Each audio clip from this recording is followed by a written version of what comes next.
tidak selalu uang ya, opportunity cost. Tapi uang itu salah satu uh, ukurannya ya, ukuran untuk menentukan opportunity cost. Oke, jelas ya. Ya, seperti Andre sampaikan. Ya, bisa Andre, itu betul. Oke, next ya, saya lanjutkan. Kemudian plan ekonomi. Plan itu kan apa? Arti plan itu apa? Ini dari kata dasar planning atau plan, sorry. Jadi kata dasar plan. Ya, jadi kalau plan itu terencana ya, terencana. Nah, ini pengertiannya adalah ini it's a economic system in which the means of production are publicly owned and economic activity is controlled by a central authority that assign quantitative production goals and allows raw materials to productive enterprises. Jadi keywordsnya di sini adalah ini. Jadi faktor-faktor produksi atau means of sarana produksi itu dimiliki oleh swasta ya. Publicly owned itu artinya dimiliki swasta, tetapi untuk aktivitas ekonominya itu dikendalikan oleh central authority atau pemerintah pusat gitu ya, oleh pemerintah pusat. Jadi inti dari plan ekonomi atau ekonomi terencana ini adalah adanya kontrol dari pemerintah pusat terkait dengan aktivitas ekonomi. Jadi ini suatu sistem ekonomi lah. Karena kan kita tahu ya ada beberapa macam sistem ekonomi. Ada sistem ekonomi ini terencana, gini. Kemudian ada sistem ekonomi liberal ya kan.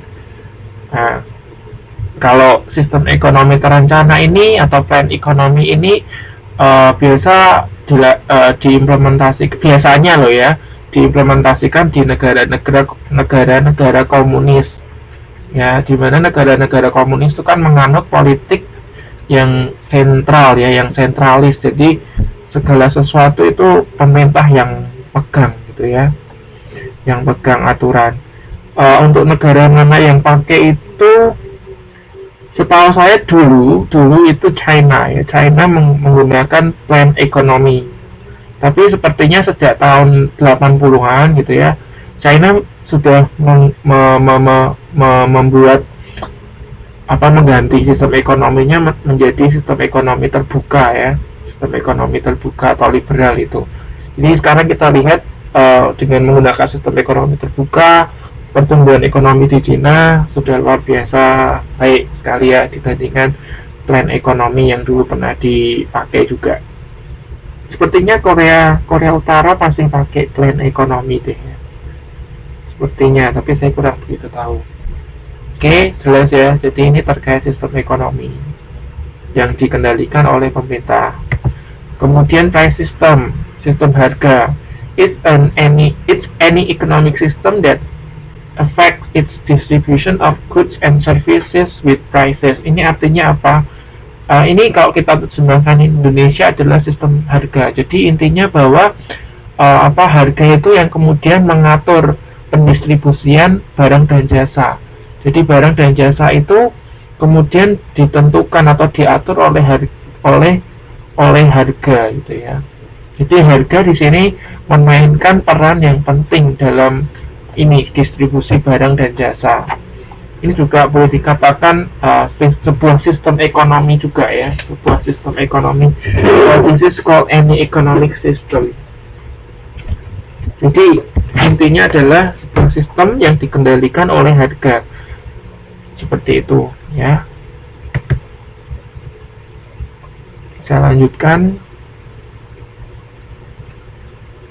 Ada pertanyaan sebelum kita masuk ke slide 5? Oke, kalau nggak ada kita lanjutin.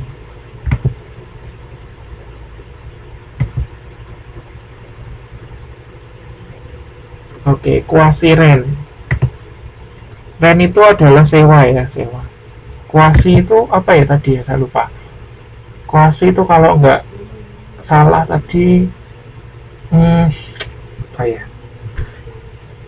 Kuasi tadi apa ya? Hehe, saya lupa. Kuasi bukan penghasilan nanti apa ya tadi ya? Oke, anyway saya lanjutin aja lah. Kemudian saya lanjutkan ini. Ini pengertiannya adalah for the income earned in excess of post investment opportunity cost. Jadi kuasi rent itu semacam pendapatan tambahan ya, extra income yang didapat setelah itu investasi ya. Setelah investasi itu dapat income tambahan. Ini kayak contohnya misalnya Anda punya apa ya? Misalnya Anda punya mobil truk gitu ya. Nah, mobil truk itu biasanya Anda pakai untuk mengangkut barang Anda yang Anda jual. Misalnya Anda operasionalnya hari Senin sampai Jumat gitu ya. Dan kemudian hari Sabtu Minggu Anda libur. Nah, misalnya pada hari Sabtu Minggu itu kemudian ada orang atau teman yang membutuhkan jasa untuk mengangkut barang menggunakan truk. Nah, kemudian Anda tawarkan tuh, oke deh, saya bantu angkut. Tapi nanti itu ya ada biaya sewa gitu. Nah, kemudian Anda bantu teman Anda untuk apa, menyewakan truk Anda. Nah, ini boleh dikatakan quasi rent. Jadi Anda mendapatkan ekses atau kelebihan pendapatan ya dari kegiatan lain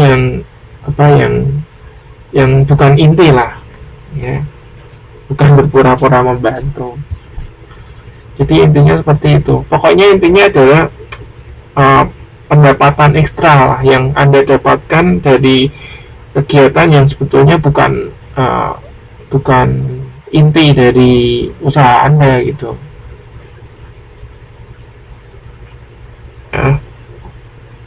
Oke, saya lanjutkan. Example-nya tidak usah, nanti sudah saya kasih example. Nah, sekarang kuota. Ada yang tahu nggak kuota itu apa?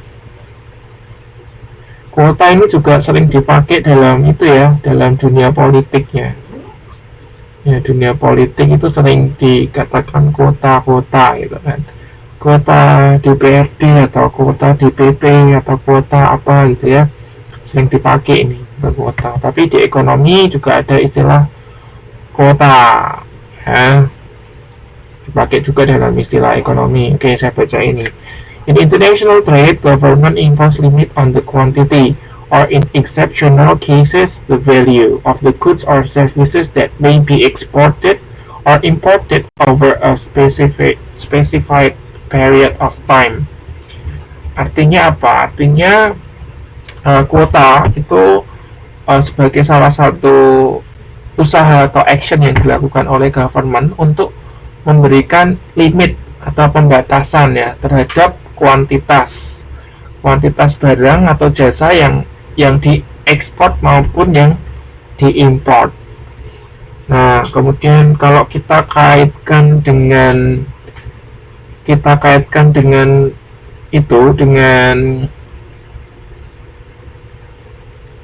sistem merkantilisme, masih ingat nggak sistem merkantilisme? Nah, kuota ini salah satu bentuk tindakan merkantilisme juga.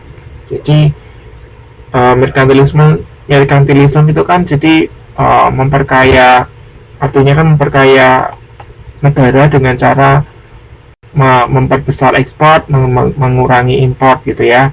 Nah, kuota ini bisa dilakukan untuk membatasi barang yang masuk atau impor yang masuk. Nah, ini salah satu cara yang efektif juga selain memberlakukan tarif. Jadi kuota ini salah satu efektif untuk membatasi jumlah impor juga ya. Oke, saya lanjutin. Ada pertanyaan enggak? Enggak ya? Oke, saya lanjutkan. Kemudian radikal ekonomi. Radical economy is a school of thought that is critical of mainstream economics Keynesianism, monetarism, and new classical economics. Oke. Jadi ini radikal ekonomi itu sebuah pemikiran ekonomi ya, school of thought, yang kemudian ini yang mengkritisi sistem atau paham ekonomi yang mainstream, yang utama. Jadi kan kalau kita bicara mengenai paham ekonomi itu kan ada banyak kan, ada Keynesianism, ada monetarism, dan kemudian ada new classical economics. Nah, ini radikal economics ini bertentangan dengan ini paham ekonomi mainstream ini gitu ya. Intinya seperti itu aja sih. Ya seperti itu ya. Lanjutin. Maksudnya seseorang ya Pak, nggak tahu pertanyaannya.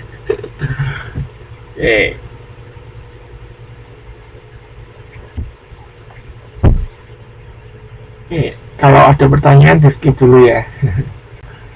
Saya lanjutkan. Rational expectation. Rational expectation is a school of thought. Ini juga sama dengan radikal ekonomi. Jadi ini paham juga ya. A school of thought that describe how people respond to economic events. A school of thought that describe how people respond to economic events. Jadi ini juga paham juga sih, semacam aliran gitu ya, yang mendeskripsikan bagaimana orang itu merespon sebuah kejadian ekonomi. Loh, kok sama ya? Nah, seperti itu ya. Ya, intinya ini adalah sebuah paham yang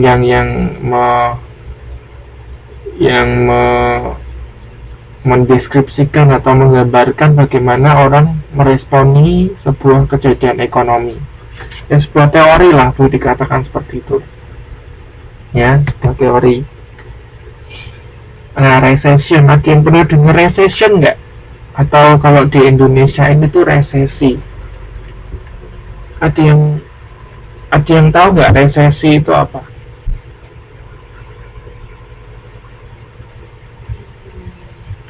Ada yang tahu nggak resesi itu apa?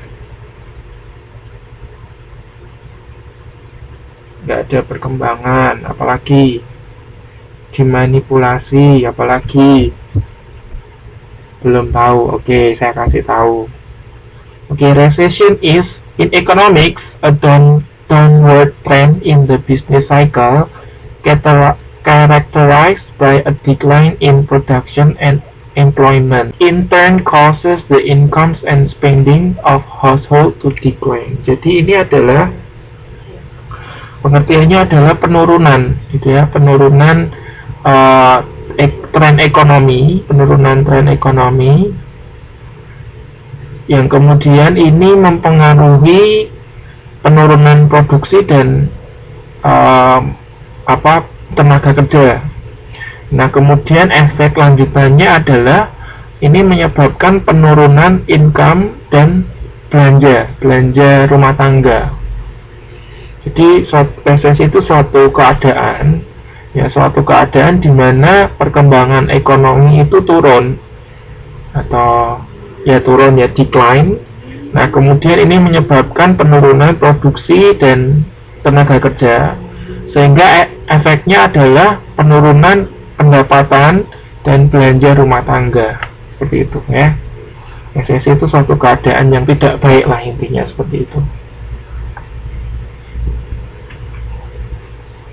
Pada saat boleh dikatakan recession itu seperti krisis ya, krisis ekonomi itu boleh dikatakan recession. Ya betul, krisis ya. Ngerti ya, gampang. Oke, lanjut. Kemudian kita akan belajar mengenai satisficing ya. Nah, satisficing ini sebuah teori